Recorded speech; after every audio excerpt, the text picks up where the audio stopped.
أشهد أن لا إله إلا الله وحده لا شريك له إياه نعبد وإياه نستعين وأشهد أن سيدنا محمدا عبده ورسوله المبعوث رحمة للعالمين اللهم صل وسلم وبارك على سيدنا محمد وعلى آله وأصحابه أجمعين وبعد أيها الحاضرون والحاضرات والصائمون الصائمات رحمكم الله أوصي نفسي وإياكم بتقوى الله وطاعته لعلكم تفلحون.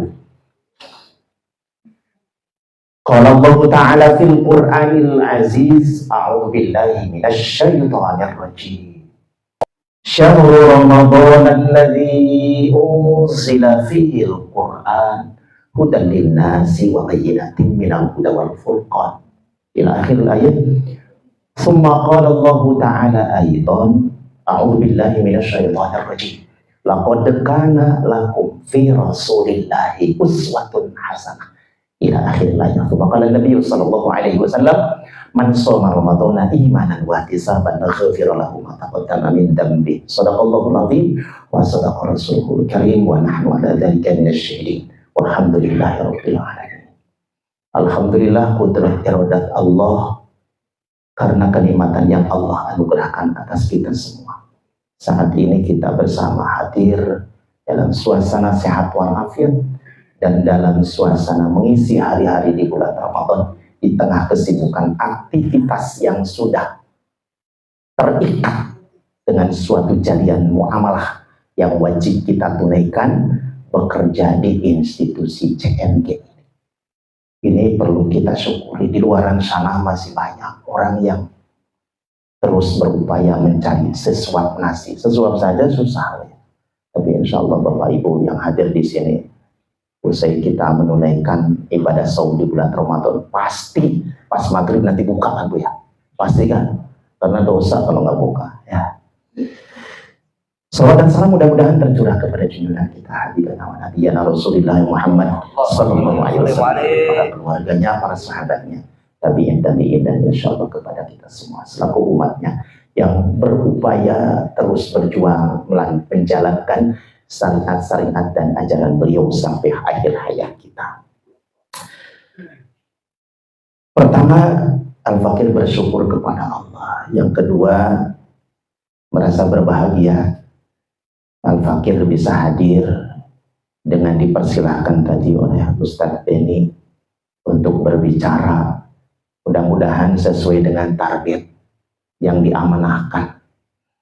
Al-Fakir juga berbahagia dan sangat-sangat bangga bisa hadir di majelis ini, bukan sesuatu upaya yang berkebetulan, ini qada Allah.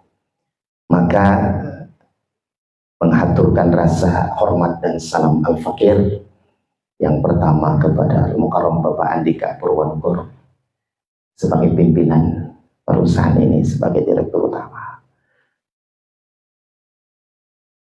direktur komersial operasional. Kemudian maaf Bapak Muhammad Isa. Yang ketiga adalah yang terhormat Bapak Agung Wibawa, betul? Pas di atas. Dan seluruh jajaran direksi serta para pimpinan PT Citra Nusantara Gemilang, dan tak lupa yang tak kalah pentingnya hadirnya CNG ini karena kita semua. Oleh karena itu peran dan kontribusi sekecil apapun ini sangat menentukan perusahaan ini. Apalagi kita di bulan Ramadan, apalagi kita sebagai hamba Allah, apalagi kita sebagai umatnya baginda Rasul sallallahu alaihi wasallam.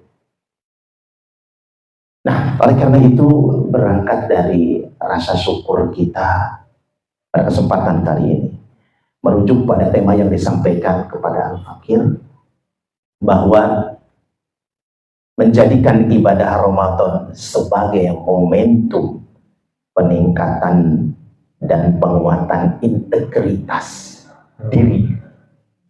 Ini adalah kita banget. Yang pertama, Allah telah mempersiapkan segala sesuatunya bagi orang-orang yang telah Allah pilih, wabil khusus di bulan Ramadan.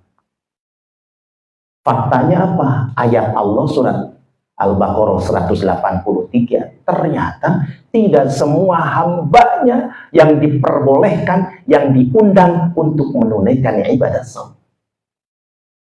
Kira-kira nanti posisi kita di mana gitu Pak ya? Apa faktanya? Ayat Allah berfirman, Allah Subhanahu wa taala menyampaikan, a'udzubillahi minasyaitonir rajim, ya ayyuhalladzina amanu kutiba alaikumussyam. Jadi objek yang diseru, siapa saja yang diperkenankan dan mendapat undangan untuk saum di bulan Ramadan, ternyata tidak semua orang. Tidak semua, sekalipun kemudian mengaku dirinya sebagai seorang muslim, tapi tidak menunaikan saum, berarti tidak terpanggil. Bisa jadi kemudian dirinya tidak merasa beriman. Nauzubillah. Yang pasti ini adalah ditujukan kepada kita rasa syukur kita. Dan dengan bulan Ramadan tidak tanggung-tanggung, Allah telah mempersiapkan segala sesuatunya hanya sekedar untuk menjadikan, memposisikan orang-orang yang diundang oleh Allah menjadi orang-orang dan hamba Allah berposisi di derajat yang paling tinggi dalam kehidupan di hadapan Allah, yaitu derajat muttaqin. Yang kedua. Yang ketiga, betapa sarana bulan Ramadan yang lamanya 1 bulan itu Allah persiapkan dari mulai bangun tidurnya orang-orang yang beriman sampai dengan tidurnya kembali, semuanya syarat dengan pahala yang telah disiapkan berlipat ganda di sisi Allah. Al-Fakir biasa ngaji dengan kakek-kakek, dengan ibu-ibu yang sudah sepuh, pensiunan. Saya sampaikan, ibu bapak, betulkah hidup yang telah Allah siapkan, bahkan Allah canangkan jauh sebelum penciptaan langit dan bumi ini, kemudian Allah saranai sebagai sarana bekal tempat ibadah di sisi Allah? Belum ada jawaban. Sebelum kemudian Al-Fakir sampaikan contohnya. Bagaimana mungkin? Apakah memang bisa dikategorikan di kamar mandi, di toilet kita sedang dalam kondisi bersih-bersih di dalam toilet itu termasuk kategori ibadah? Tidak dong Ustaz, karena kan kotor tempatnya gitu ya. Jawabannya begitu. Jawaban nenek-nenek Pak, jawaban kakek-kakek pensiunan. Baru kemudian Al-Fakir sampaikan, ibu bapak saat di kamar mandi ngapain aja? Kan gini Ustaz, habis bangun tidur kan saya mau sholat. Kan sholat itu harus bersih di dalam fikih itu. Suci dari badan, pakaian, dan tempat. Dari saya bergerak setelah bangun dari tidur, masuk ke kamar mandi untuk bersih-bersih badan. Apa hukumnya Bu bersih-bersih badan? Rukun sholat Ustaz. Berarti mandi di kamar mandi, kita mendapatkan pahala wajib. Terus apa lagi? Setelah itu Ustaz wudhu. Oh, sebelum wudhu masa kemudian habis mandi wudhu dulu Bu? Oh iya, pakai handuk dulu Pak Ustaz. Iya, betul Bu ya? Masa habis mandi langsung wudhu? Enggak kan? Ini kata ibu-ibu di Depok. Begitu. Baik, berarti sebelum wudhu ibu menutup aurat. Di mana tempatnya Bu? Di kamar mandi. Masa keluar dulu Ustaz? Oke. Berarti menutup aurat tempatnya di kamar mandi, hukumnya belum ini nenek-nenek di Depok. Di sini belum jawab, ini belum juga. Jadi menutup aurat hukumnya apa Bu? Pura-pura ya. Jadi kita di kamar mandi kemudian sebelum wudhu menggunakan penutup aurat, hukumnya wajib dan mendapatkan pahala wajib. Setelah itu apa? Setelah menutup aurat, karena mau sholat wudhu, apa hukumnya wudhu? Wajib, karena syarat sah sholat. 3 kewajiban di kamar mandi kita tunaikan, dan itu termasuk kategori ibadah. Bagaimana? Makanya betul Bapak, ketika di surat Az-Zariyat kan ada berbunyi, Allah Subhanahu wa taala berfirman, a'udzubillahi minasyaitonir rajim, wa ma khalaqtul jinna wal insa illa liya'budun. Itu apa? Oh ya. Jadi tidaklah aku ciptakan jin dan manusia kecuali hanya untuk ibadah saja. Pakai saja Pak. Karena di dalam grammar bahasa Arab ketemunya kalimat kata ma dengan ilah itu namanya pembatasan. Terjemahannya ada batasan. Maknanya apa? Tidaklah aku ciptakan jin dan manusia kecuali hanya untuk ibadah saja. Makanya nenek-nenek di Depok tanya, bagaimana mungkin? Masa di toilet bisa ibadah? Ternyata bisa. Di rumah. Setelah itu kemudian kita menutup aurat, sholat, berangkat ke masjid, melangkahkan kaki, kan betapa syariat yang telah disiapkan oleh Allah untuk hambanya.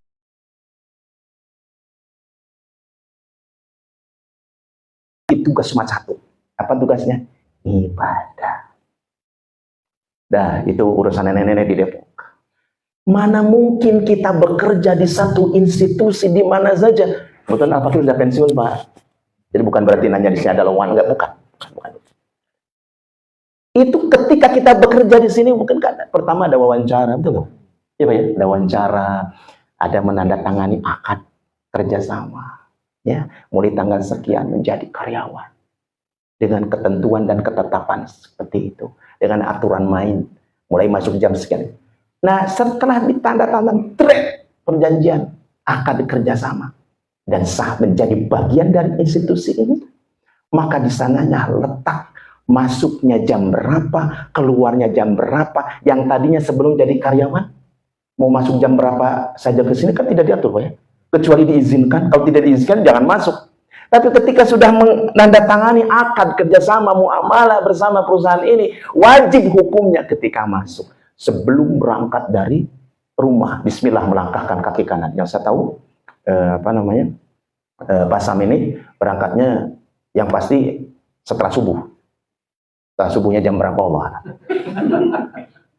Artinya apa? Melangkahkan kaki kanan untuk bergerak menuju tempat ini untuk menunaikan kewajiban.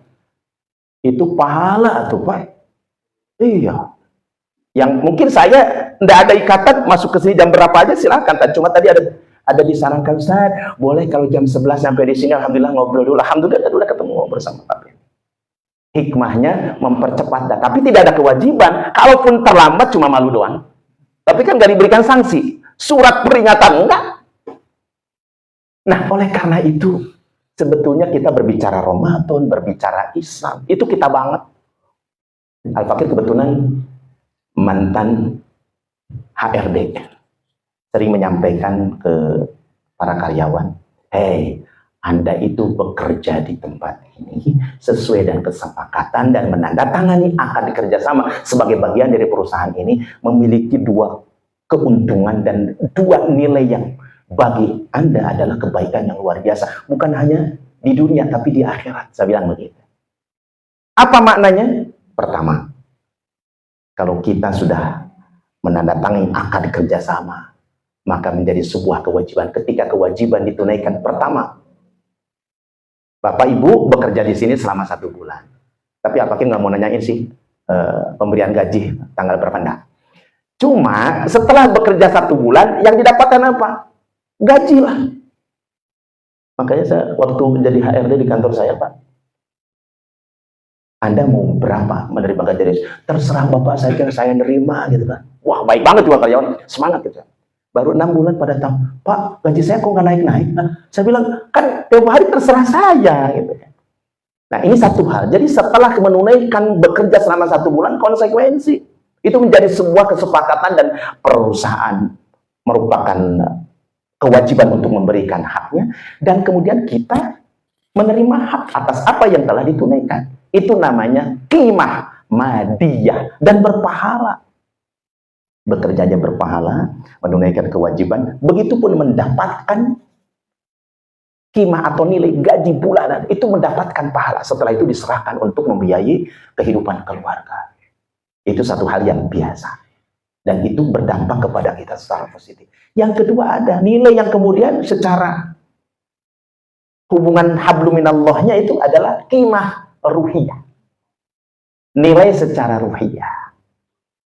Jadi mulai berangkat, mulai mempersiapkan di perjalanan sampai ke tempat perusahaan, kembali lagi. Itu seharian full menunaikan kewajiban kepada Allah Subhanahu wa Ta'ala. Nah, oleh karena itu, hari ini, saat ini, Al-Fakir berbicara dengan orang-orang yang penuh dengan keberuntungan. Yang pertama, sebagai hamba Allah, Allah fasilitasi kesehatan. Kita kadang-kadang suka tidak kita diperintah untuk ibadah. Kan tadi surat Al-Dhariyat ya. Tidak ada tujuan selain ibadah di sisi Allah kita hidup di dunia. Kemudian Allah siapkan kebutuhan manusia untuk menjadi hamba-hambanya yang senantiasa beribadah. Allah siapkan air. Bapak Ibu pernah nggak membayar rekening air kepada Allah? Kecuali ke PDAM, yang pasang PDAM telat sedikit aja langsung diputus, Pak ya. Pengalaman di sini mungkin enggak. Kita pernah berbicara tentang kehidupan itu berkaitan dengan kebutuhan oksigen sejak kita terlahir ke alam dunia sampai dengan sekarang sudah berapa banyak. Sementara kita bergerak di bidang yang itu berapa banyak kebutuhan yang dibutuhkan, dan kita pun kemudian itu berapa banyak. Gara-gara Allah memerintahkan, bertujuan menciptakan manusia ini untuk beribadah kepada Allah, maka Allah siapkan udaranya, Allah siapkan airnya, Allah siapkan tumbuhannya, flora faunanya. Seluruhnya adalah untuk kebutuhan umat manusia. Yuk kita sama-sama sedikit berpikir untuk supaya kita ada 3 pertanyaan yang harus kita jawab, sehingga kemudian kita hidup setiap hari berjalan dari rumah ke kantor, kantor balik lagi ke itu apa? Terus mau ngapain? Ada pertanyaan besar itu begini. Pertama, untuk menguatkan supaya kita menyadari bahwa oh iya, ini adalah tidak semata-mata sekedar pilihan saya untuk menjalani seluruh kehidupan, bahkan seluruh aspek kehidupan kita jalani. Semata-mata ini adalah kesempatan dan peluang serta qada Allah yang telah Allah tetapkan.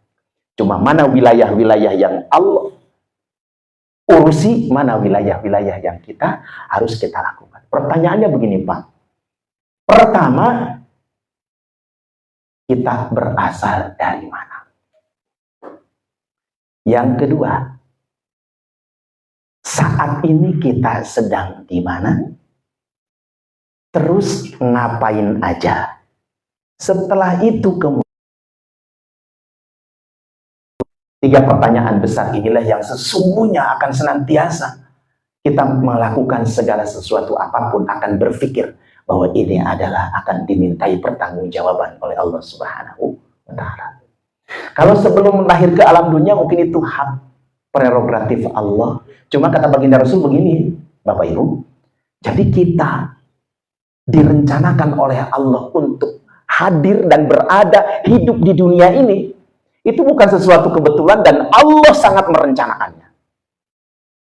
Kata baginda Rasul, hadisnya sahih, bahwa Allah mempersiapkan, menetapkan seluruh umat manusia untuk ada dan hadir di alam dunia ini adalah selama dalam kurun waktu 50.000 tahun sebelum penciptaan langit dan bumi. Al-Fakir lahir kemudian Bapak Ibu dengan berbeda-beda tanggal kelahiran, di mana tempat lahir, siapa ibu yang mengandungnya, kan beda-beda Pak ya? Beda-beda. Artinya kalau sama ibu kandungnya berarti adik kakak, nggak boleh nikah gitu. Itu sudah ditetapkan oleh Allah. Sudah ditetapkan. Jadi sudah berada di Lauhul Mahfuz. Jadi makanya kemudian Allah sampaikan di dalam ayatnya salah satu hal yang tidak kita bisa pungkiri, bahwa kita adalah hamba-hamba dan makhluk Allah yang paling mulia. Kenapa? Karena Allah berikan software yang tidak dimiliki oleh makhluk yang lainnya. Apa itu? Akal. Kata Allah Subhanahu wa Ta'ala, a'udzubillahi minasyaitonir rajim. Laqad khalaqnal insana fi ahsani taqwim. Mohon izin biar sedikit nggak ngantuk ya. Laqad, dan benar-benar sungguh kami telah menciptakan kamu sekalian manusia dalam bentuk sebaik-baiknya. Sekali bermalaikat tidak kelihatan Pak ya? Nggak kelihatan. Karena salah satu bagian dari makhluk gaib. Malaikat sumung dahu saja, nggak diberikan akal. Semuanya sudah nampak, semuanya kelihatan. Surga, neraka, bagaimana kebahagiaan mulianya Allah. Kalau kita kan enggak. Makanya Allah kasih sarana dengan akal. Tapi manusia ketika tidak menggunakan akalnya untuk berbuat sebagaimana Allah telah tetapkan, makanya kata Allah Subhanahu wa taala di ayat lain, ya, mereka itu lebih jelek dari binatang ternak. Balhum adol. Apa maknanya, Bapak? Jadi Allah telah berencana dan menyiapkan segala sesuatunya untuk manusia agar manusia menjadi orang-orang yang senantiasa beribadah kepada Allah. Seluruh kebutuhannya disiapkan, sarana perangkatnya juga disiapkan oleh Allah. Makanya kemudian kalau manusia yang sudah Allah siapkan dengan segala sesuatunya tidak menggunakannya dengan sebaik-baiknya, mereka sama saja bahkan lebih sesat. Kenapa? Allah dalam beberapa, karena itu kan beda Pak ya, dengan binatang misalnya ayam pelung hutan, gitu, babi hutan. Kalau peternak itu kan, kalau tidak dikasih makan, nggak hidup, kalau nggak dipindahin, tetap aja gitu ya. Itu seperti itu. Nah itulah kemudian Allah gambarkan manusia yang tidak menggunakan akal. Baik. Kemudian Allah pun telah memprasaranai untuk kehidupan umat manusia itu tidak begitu dilahirkan, kalau bahasa Sunda culjen. Tahu Ustaz? Culjen, dibiarkan begitu, enggak.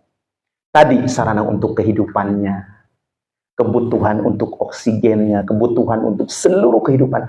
Tapi Allah pun tidak hanya itu mempersiapkan, sebagaimana kemudian tadi disampaikan di mukadimah ayat yang 185 surat Al-Baqarah, ini sebagai sebuah tanda, sarana dan prasarana, juklak dan juknis manusia hidup di dunia harus seperti apa.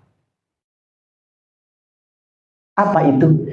A'udzubillahi minasyaitonir rajim. Syahrul Ramadan alladzi unzila fihi al-Qur'an hudan lin-nasi wa bayyinatin minal huda wal furqan. Ternyata Al-Quran, Pak. Bapak Ibu tahu dari mana bahwa kita diciptakan oleh Allah hanya untuk beribadah? Bapak Ibu tahu dari mana bahwa kita diwajibkan oleh Allah untuk melaksanakan saum di bulan Ramadan? Iya, Pak Ibu. Maka ketika manusia telah terlahir ke alam dunia, Allah utus baginda Rasul dengan membawa risalah melalui Al-Quran dan sunnahnya. Di sanalah kemudian kita menjadi tahu, oh ternyata saya hadir dan lahir hidup di dunia bukan karena kebetulan. Karena ini sudah disiapkan, direncanakan oleh Allah. Dan Allah telah mempersiapkan aturan main yang harus dilakukan. Makanya kalau kita memaknai ayat di 185 Al-Baqarah tadi, sudahkah, pertanyaan berikutnya, sudahkah kita orang-orang mukmin yang telah diundang oleh Allah Subhanahu wa taala untuk menunaikan saum di bulan Ramadan, dan Allah telah memberikan fasilitas yang begitu banyak, sudahkah menjadikan Al-Quran sebagai petunjuk? Nah, oleh karena itu betapa Allah itu maha murah. Bahkan kemudian di ayat tadi kan bukan hanya kita orang-orang mukmin saja, Pak ya, cuma ayat yang lain, dzalikal kitabu la raiba fihi hudan lil muttaqin. Tapi di ayat ini bukan, Allah kemudian objeknya bukan hanya umat Islam, bukan untuk orang-orang yang beriman, tapi siapa objeknya? Manusia. Syahrul Ramadan alladzi unzila fihil Qur'an hudan linnas. Bapak Ibu, sedikit berbicara tentang sejarah atau sirah. Dulu Rasulullah SAW saat hijrah ke Madinah, karena terusir dianiaya di Makkah, hijrahlah ke Madinah. Apa yang terjadi setelah Rasulullah hijrah? Kehidupan umat manusia semakin modern, semakin maju, semakin berkembang. Kenapa? Karena Rasulullah membawa Islam. Dan di Madinah itu kan kita tahu, yang hidup bukan umat Islam saja. Di sana ada Muslim, ada Yahudi, ada Nasrani, bahkan Majusi yang menyembah matahari. Hidup berdampingan dan bersama-sama mendapatkan kemuliaan di sisi Rasulullah SAW. Kenapa? Karena Rasulullah menerapkan Al-Quran. Sejak itu kan kemudian pemberlakuan seluruh hukum menutup aurat, hukum kemudian muamalah, hukum-hukum yang lain termasuk kemudian hukum potong tangan, hukum dan seluruhnya. Kenapa? Karena saat itu setelah Rasulullah hijrah ke Madinah, seluruh ayat-ayat Al-Quran dan aturan Allah diberlakukan. Siapa yang diuntungkan? Umat manusia. yang taat dan tunduk kepada baginda Rasul. Kenapa setelah hijrah ke Madinah kok banyak peperangan? Peperangan itu bukan untuk menguasai wilayah yang dijajah atau yang dikalahkan, bukan, untuk menyebarkan al-Islam. Kenapa, Pak? Karena ayat Allah menjelaskan, a'udzubillahi minasyaitonirrajim, dhaharal fasadu fil dinnas liyudhiqahum ba'dalladzi 'amilu la'allahum yarji'un. Telah tampak kerusakan di daratan dan di lautan. Kenapa? Karena ulah-ulah tangan manusia yang tidak mengikut apa maunya Allah. Rasulullah takut dong ketika kemudian di mana-mana terjadi bencana karena ulah tangan-tangan manusia yang tidak mau taat dan tunduk kepada baginda Rasul.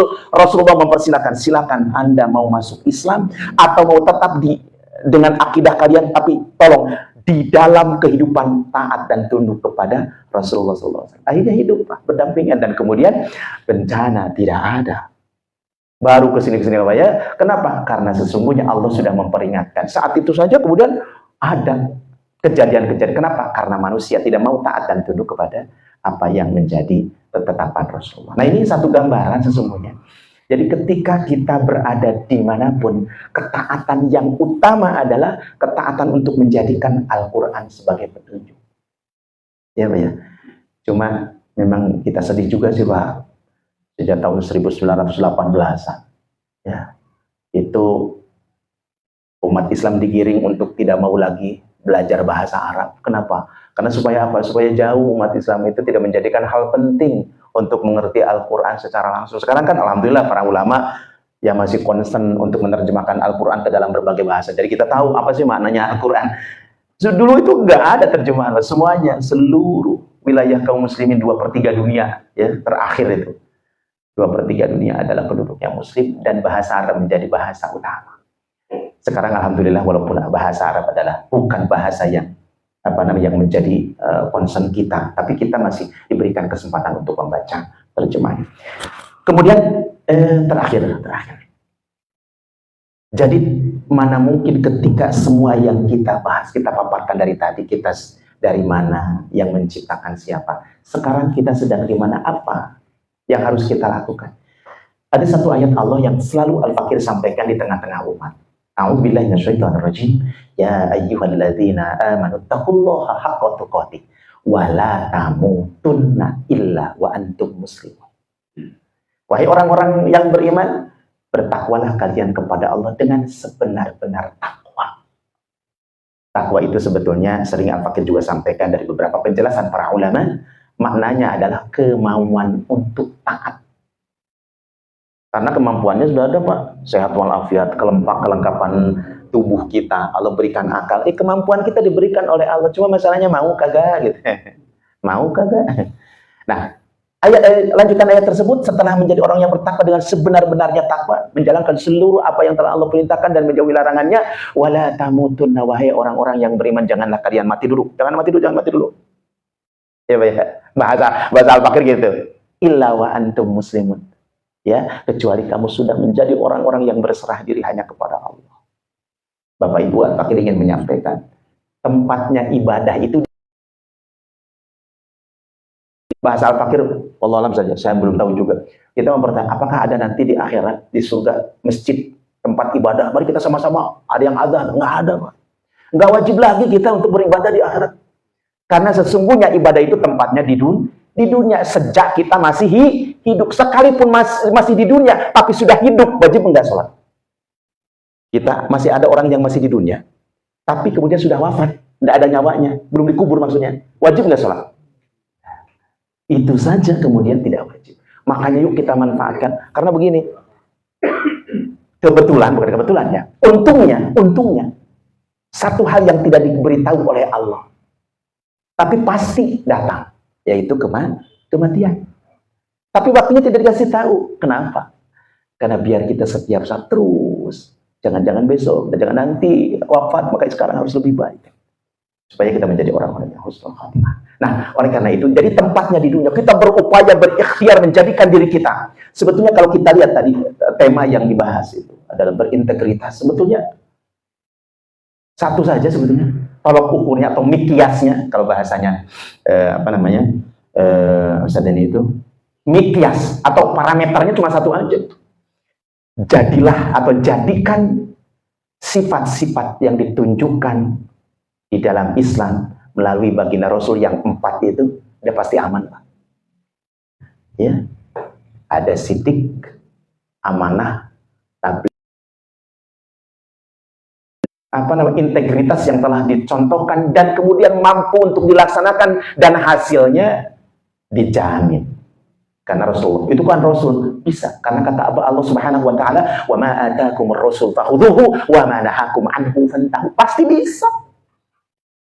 Wong Rasulullah itu sesungguhnya kan sama-sama manusia, cuma beliau kalau dibandingkan di pesantren, kalau kita batu biasa, beliau batu mutiara kan itu ya. Karena memang beliau gelarnya nabi. Tapi bukan berarti kemudian kita melihat sosok figur bagaimana Rasulullah sebagai manusia pribadi, sebagai pimpinan di dalam rumah tangga, sebagai nabi dan rasul, sebagai pimpinan di dalam masyarakat. Apakah kemudian tidak menjadi hal yang penting untuk kita contoh? Pasti bisa.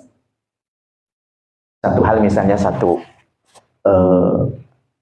kisah yang begitu menarik untuk kita simak, kita baca, kita dengar. Ketika Rasulullah menunjuk saat melakukan perjanjian Hudaybiyah. Pernah dengar ya?